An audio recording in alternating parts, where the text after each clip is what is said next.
Yum. Zucchini fritters with avocado, smoked trout and goat's cheese. This is one of my favourite ways to use up lots of zucchinis. If your garden is looking anything like mine, you'll have heaps of zucchini on hand and you might not have enough uses for them. This is also a great way to use up those zucchini that you didn't pick as quickly as you should have and have gotten way too big and a bit more like a marrow.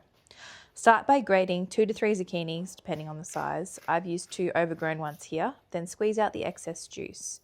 Add 100 grams of flour or about a cup, 60 grams of breadcrumbs, a good pinch of salt and pepper, half a teaspoon of baking powder and an egg. I also added in some dill. Measure that with your heart.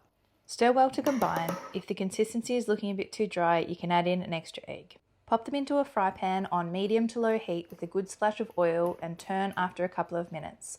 You want them to be a good crispy golden brown colour. I usually use about a tablespoon's worth. While they're cooking, mash a couple of avocados with salt, pepper, garlic and onion powder and a good squeeze of lemon juice. Make sure you do a taste test to be sure you're happy with the balance of flavours. It'd be rude not to try a fritter ahead of time as well. Make sure you give them a taste test. I like them when they've got a little bit of salt on top. You could make them ahead of time if you want to have them as like little blinis as a pre-dinner entree / appetizer with smoked trout or salmon if you prefer.